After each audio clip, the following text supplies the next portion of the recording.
ボイストレーナーのつるさんです。皆さんいかがお過ごしでしょうか？今回の動画はですね、ベビーメタル、シンコペーション、こちらのライブ映像を見て歌声分析をしていきたいと思います。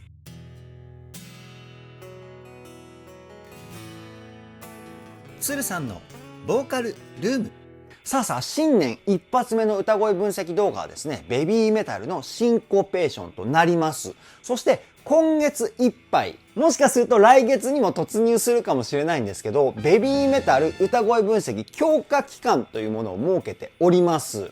ベビーメタルのですね、楽曲の歌声分析動画をですね、多めに公開する期間ですので、気になる方はですね、ぜひこのタイミングでチャンネル登録だけでもしていってください。そして強化期間中にはですね、こんな感じの動画をですね、公開しています。概要欄に URL を貼っておきますし、今まで公開したベビーメタルの楽曲の歌声分析動画をまとめた再生リストっていうのもご用意してますので、ぜひ概要欄の URL チェックしてみてください。そして今回ベビーメタルシンコペーション歌声分析をしてみたわけですけれども、スーメタルさんの表現力がものすごく光っている楽曲かなっていうふうに思います。声の使い方ももちろん素晴らしいんですけど、それ以外の方法を使ってのですね、楽曲の世界観の作り方、ここは素晴らしいなっていうふうに思いました。そういった部分をですね、自称日本一細かく丁寧に分析し、歌の練習をするときに役立つような情報をふんだんに盛り込んだ内容の動画となっておりますので、ぜひ動画の最後までお付き合いよろしくお願いします。そして動画の内容を気に入ってくださった方はですね、チャンネル登録、高評価よろしくお願いします。そしてぜひこちらの動画をお友達にご紹介、SNS での拡散、こちらもですね、ご協力いただけたらなというふうに思います。それでは早速、ベビーメタルシンコペーション歌声分析 GO！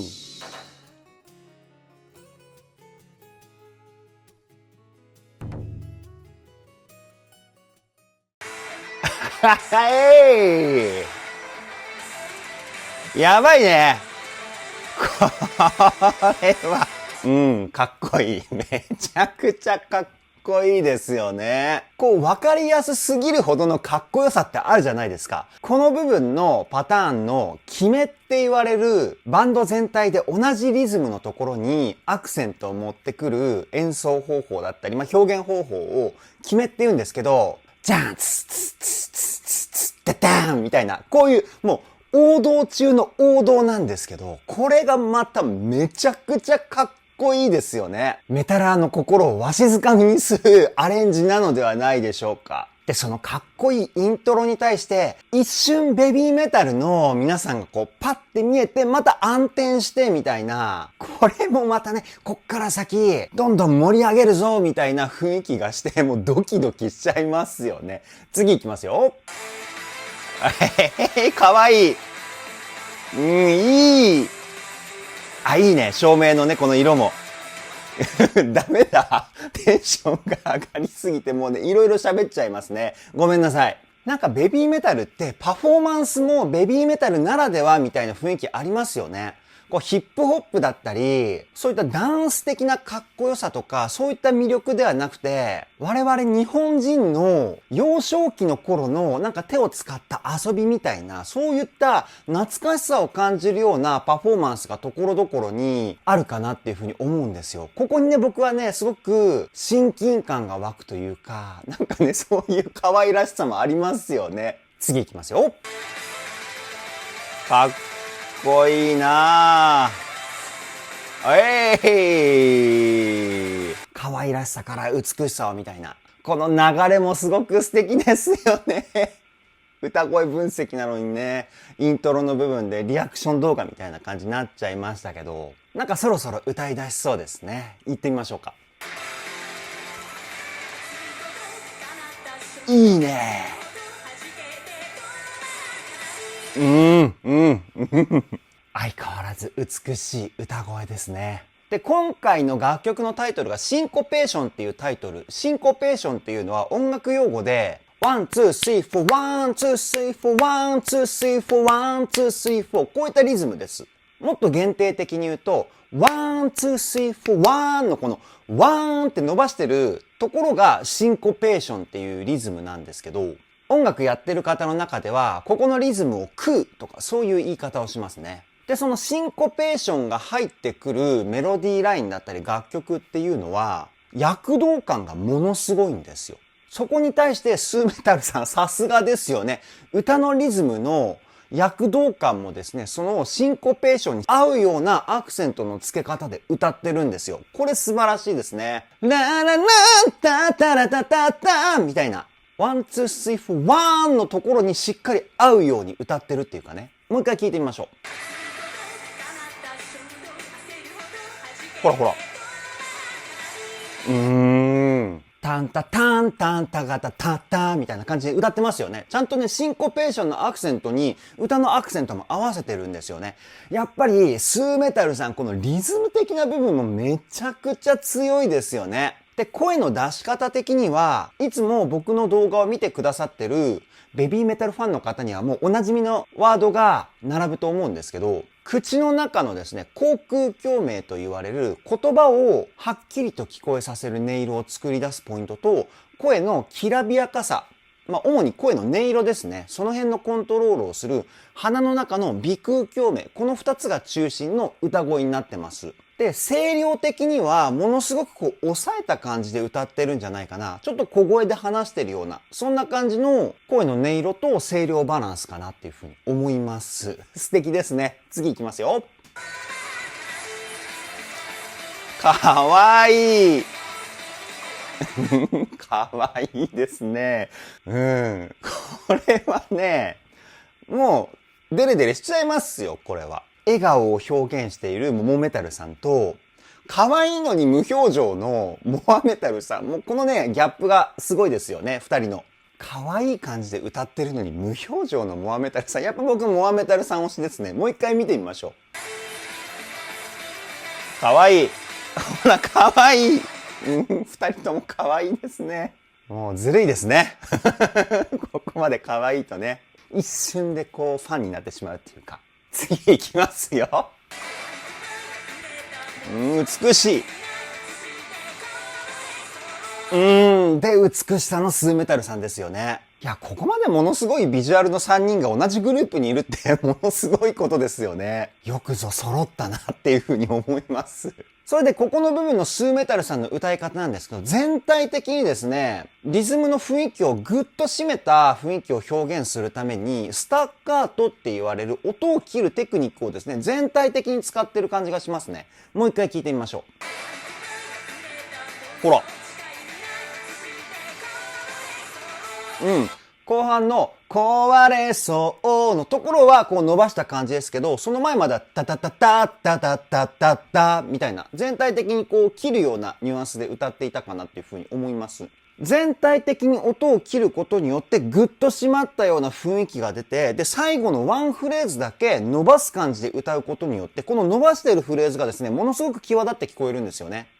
こう広がって聞こえるっていうか。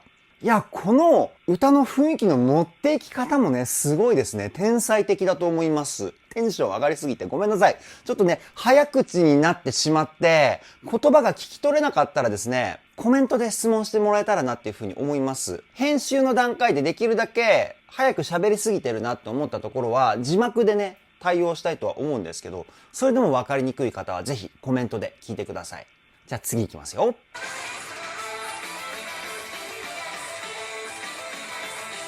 もう好き嫌いっていう風なこのワードもずるいですよね。いい意味ですよ。そんなん聞かれたら好きって言うに決まってるじゃないですかね。もう、可愛いですね。もう一回見てみましょう。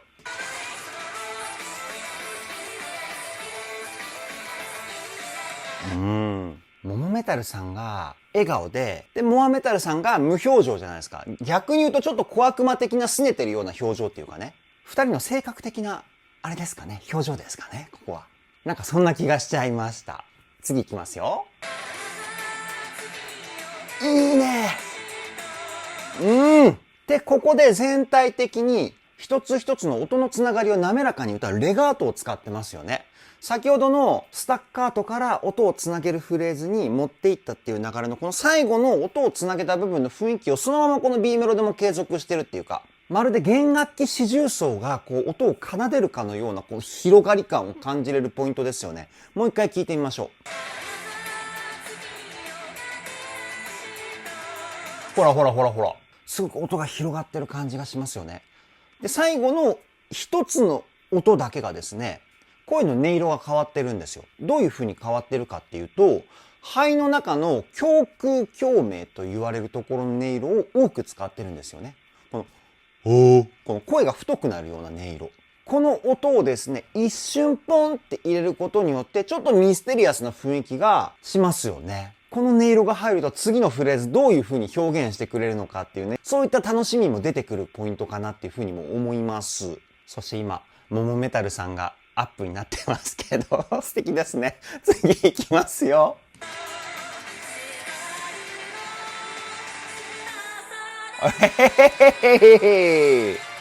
いいね。ブレイクでスーメタルさんの歌声だけになるポイントめちゃくちゃかっこいいですよね。で、バックのサウンドのテンポ感がすごく上がっているのに対して、スーメタルさんは歌い方を変えてないんですよね、ここはあえて。普通だったら、このスピード感が上がったところで、子音を強く出したり、スタッカートを入れたりして、アクセントをガンガンこう入れていくような表現方法を使うボーカリストが多いんですけど、そこに対してスーメタルさんはあえて歌では盛り上げないっていう選択肢をしてるんですよね。この発想がですね、僕は素晴らしいなっていうふうに思います。もう一回聞いてみましょう。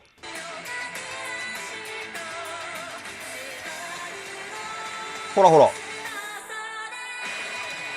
今2回目聞いたらちょっと声質的な力強さは入れていたのかな。でもよく聞かないとわからないぐらいのこのさりげない感じの表現。本当に細かいところまで考えて歌ってるんだなっていうふうに思います。すごいですよね。で、次サビかな。行ってみましょう。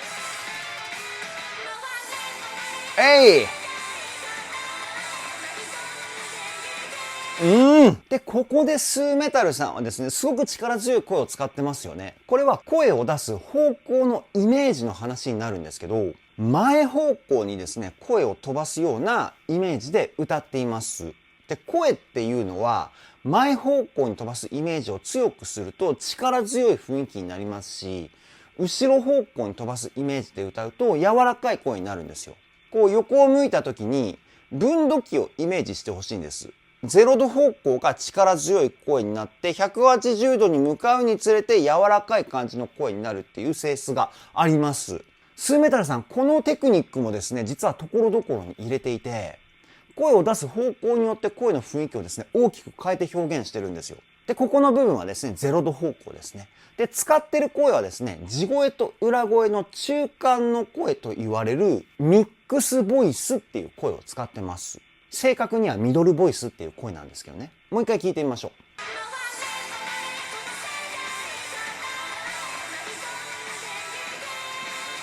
う。かっこいいですよね。で、ここの部分、口を大きく開けて歌ってるので、言葉の輪郭がすごくくっきりしてますよね。くっきりしているからこそ、一つ一つの音がですね、力強く聞こえるっていうのもあると思います。もう全部の音がアクセントに聞こえるっていうか。いや、素晴らしい歌い方です。次行きますよ。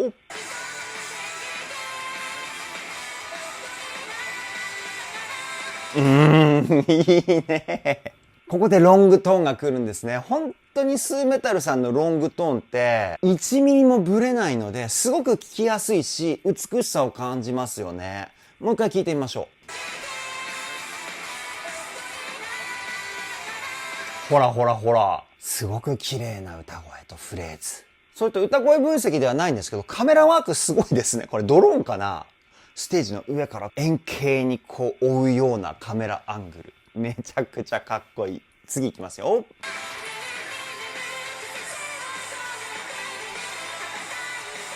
あ、すごい。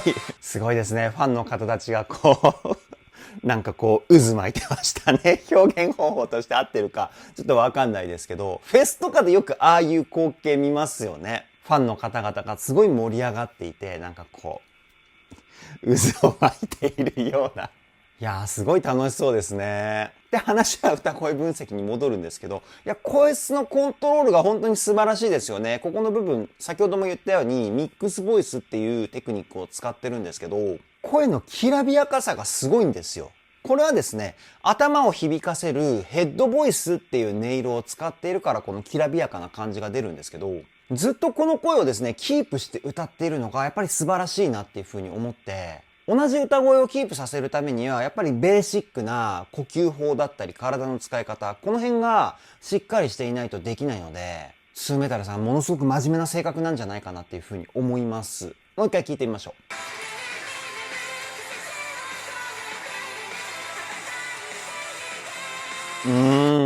最後の羽ばたいてゆけって言ってるのかな。ここがすごく綺麗ですよね。で、声の力強さがですね、いい意味で一定なんですよね。これ自分の中でしっかりと声をコントロールして音色作りをしてる証拠なんですよ。普通だったら音域が上がれば上がるほど力強い声になって、下がれば下がるほど優しい声になる。これがね、普通なんですけど、スーメタルさんはですね、その振り幅がですね、ものすごく狭いですよね。これいい意味で言ってます。レコーディングをするときとかに、この声量の力強さだったり、声量の振り幅が大きい人っていうのは、エンジニア泣かすだったりするんですよね。やっぱり音量が大きすぎると、ピークって言って音割れしてしまいますし、かといってその音に合わせたボリュームバランスにしてしまうと、声が小さいところは聞こえないし、っていうことが起きるんですよ。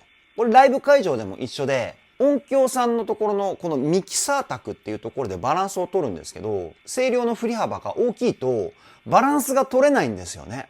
だからすごく音響さん的にもありがたいボーカリストだと思います、スーメタルさんは。かといって力強く歌えないとか優しく歌えないっていうことでもないじゃないですか。ものすごく力強く声量を使って表現するポイントもあれば、ものすごく優しく歌うポイントもある。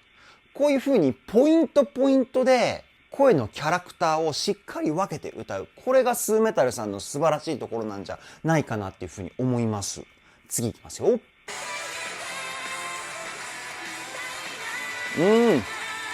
やっぱりそうですよね。口よく開いてますよね。で、口を横にこう大きく広げてますよね。口を横に広げることによって、この口角もちょっと上がるんですよ。口角が上がると、声質って明るくなるんですよね。キラキラ成分が多く出るっていうか。この辺をスーメタルさんはうまく使って歌ってます。もう一回聞いてみましょうか。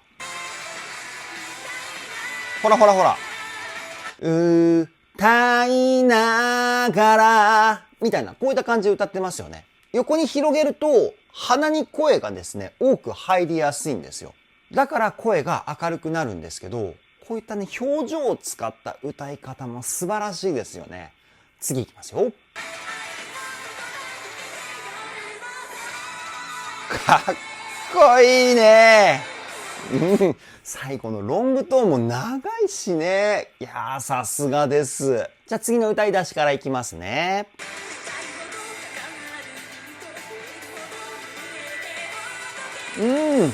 で、ここ1番よりも全体的に柔らかい感じで歌ってますよね。鼻に入れる声の量をですね、増やして歌ってるんですよ。そうすると、あららー、こういった音色が出てくるんですよね。この鼻の使い方がですね、ものすごく際立ってるフレーズかなっていうふうに思います。もう一回聞いてみましょ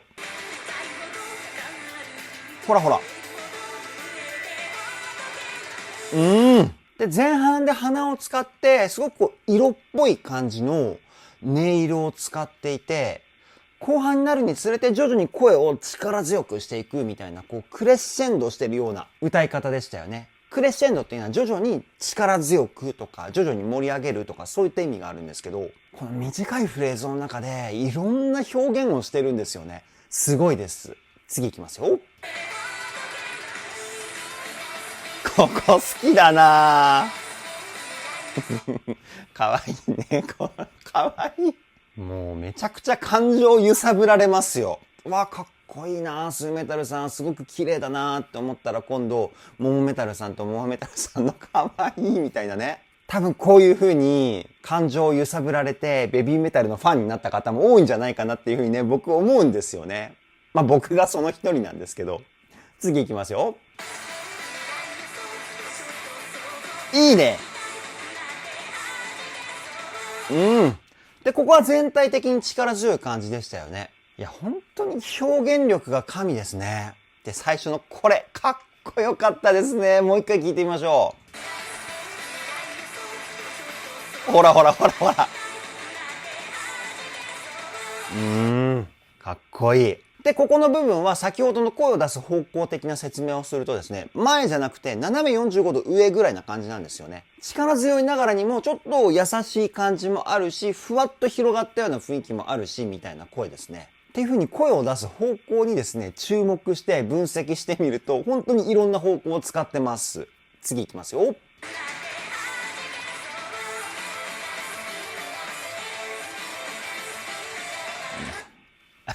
ありがとうございます。めちゃくちゃ可愛いですね。もう僕はですね、独り身でプライベートな時間はだいたい YouTube やってるので、人とのコミュニケーションがほぼないんですよね。もう引きこもりの生活をしているんですけど、だから映像でこうやってね、ベビーメタルの皆さんに癒されて、僕はすごく充実した時間をですね、過ごしてるなっていうふうに思ってます。じゃあ次行きますよ。何の話だって感じですよね。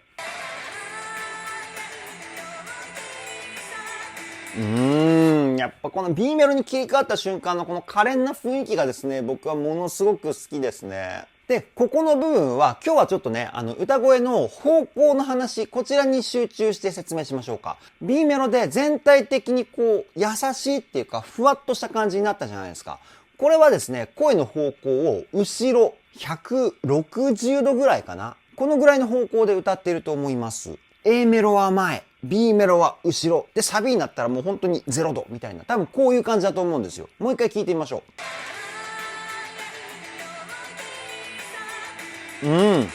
そうですね。やっぱ後ろに弾きながら鼻に入れる声の量を多くしている。そういった感じの歌い方だと思います。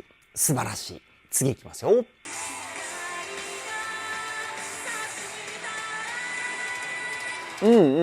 で、今のところは、光が、ここで、こう、ちょっと、後ろ上みたいな感じ。だから100度ぐらいかな。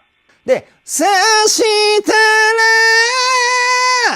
みたいな感じで、ここでこう徐々に前に持ってくるみたいな、そういった歌い方です。で、使ってる声はもちろんミックスボイスですね。もう一回聞いてみましょう。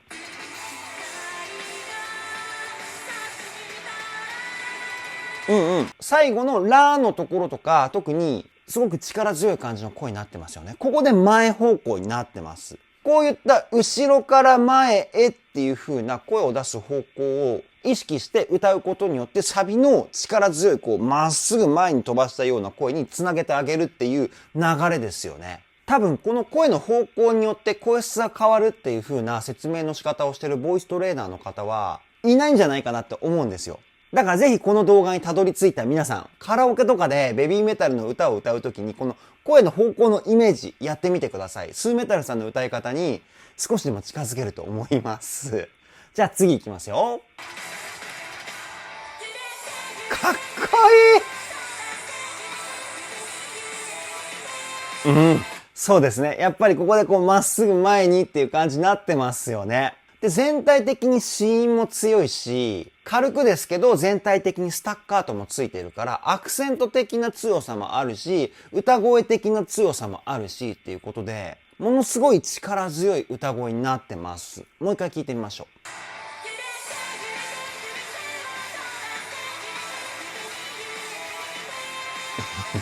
う。かっこいいね。やっぱり歌声のこのフレーズ的な波の作り方がものすごい上手いですよね、スーメタルさん。声の出し方もものすごく素晴らしいんですけど、これはさすがですよね。次いきますよ。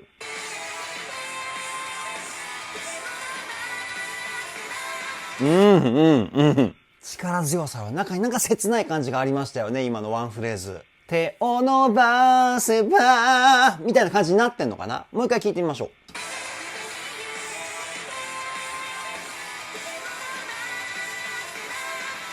バーってなってんのか。バーみたいな、こう、しゃくってるんですね。このしゃくりの雰囲気がですね、切ない感情を出してるんじゃないかなっていうふうに思います。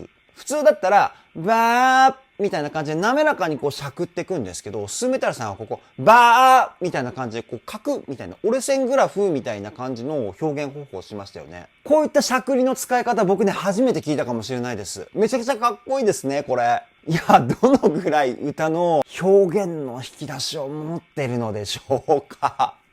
めちゃくちゃ勉強になりますね。次行きますよ。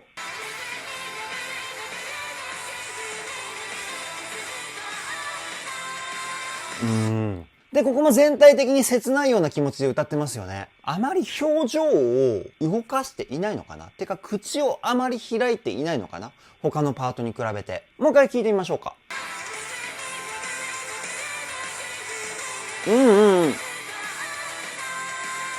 やっぱそうですね。他のフレーズに比べて口の動きがですね、ちょっと緩やかっていうか、抑えられたような感じになってます。これがなんか切ないような雰囲気を出す一つの理由になってるんですね。なるほどね。すごいですね。毎回思います。本当に細かい表現方法をですね、駆使して、いろんな世界観を作り出してるっていうね、素晴らしすぎますよね。次行きますよ。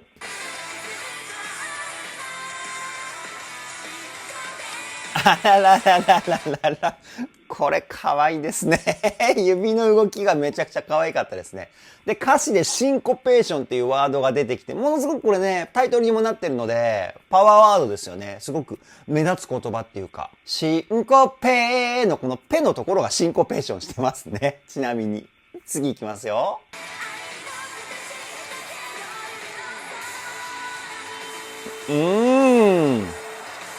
かっこいい。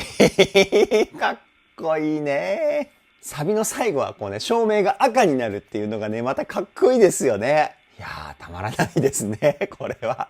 ここからギターソロかな？ちょっとね、聴いていきたいと思います。おい！ギターソロっていうか、ダンスブレイクなんですね、ここのポイントは。めちゃくちゃかっこいい。照明もね、ずっと赤でしたね。やっぱり赤の照明がすごく似合うと思うんですよ、ベビーメタルって。僕だけかな、そう思ってるのは。ぜひね、ベビーメタルファンの先輩方、何色の照明がベビーメタルは一番似合うのか、ぜひコメントしてください。じゃあ次行きますよ。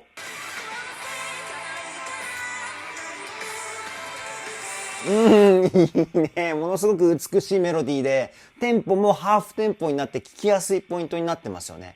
ちょっとだけバラード感がするっていうか。ハーフテンポっていうのは、今までのテンポの半分のテンポになってるところですね。僕がものすごい好きなポイント。もう一回聞いてみましょ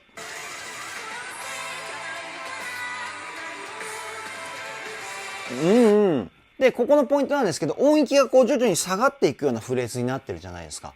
ここでスーメタルさんはですね、声の出し方をまた変えてます。喉の空間をちょっと広げて、胸腔共鳴の響きを多めに入れてるんですよね。ちょっとだけたくましい声にしてるっていうか。わかりやすい言い方をすると、太い声をチョイスして歌ってるっていうことですね。やっぱりこの声をチョイスすることによって、こういう美しいフレーズがですね、さらに心に伝わってくるっていうかね、そんな感じがしますよね。次行きますよ。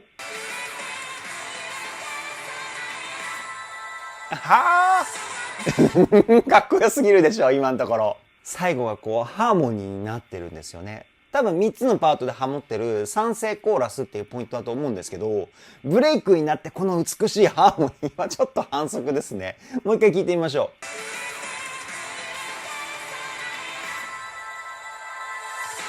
う。かっこいい。照明もめちゃくちゃこう、ふわーって煽ってるじゃないですか。いや、最高ですね。これ生で見られた方、もう感動して動けなくなっちゃうんじゃないかなって思っちゃうぐらいね、すごく映像越しでですね、美しさを感じるポイントでした。じゃあ次行きますよ。おいあ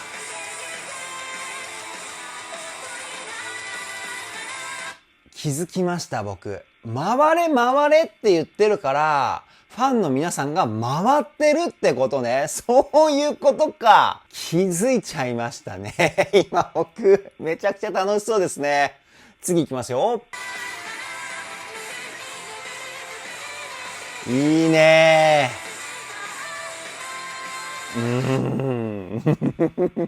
いや、先日の埼玉スーパーアリーナのライブもですね、僕もね、参戦したかったんですけれども、今回の動画を見てくださってる方で、埼玉スーパーアリーナのベビーメタルのライブ、ぜひどんな感じだったのか、感想を聞かせてくださいね。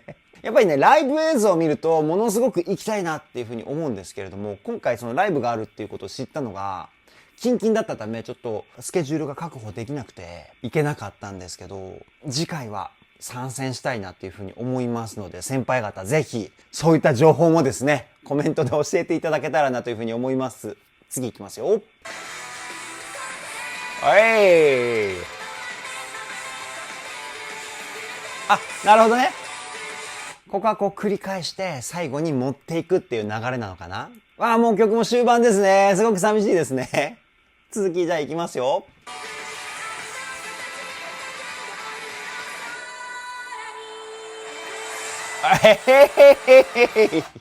かっこいいね。この流れ。で、ここからエンディングギターソロでしょ。せっかくなのでね、全部見ていきたいと思います。いきますよ。いいね。かわいい。このギターソロの音選びもめちゃくちゃかっこいいしね。それもあってか、やっぱベビーメタルの皆さんのパフォーマンスがものすごく可愛いかっこよく見えますよね。もともとね、可愛くてかっこいいんですけど、続きいきますよ。いいね。いい。時間的にもそろそろ終わっちゃいますよね。なんかカメラのアングルも3人が最後こう決めのポージングを撮るようなアングルになってるし、見ていきます。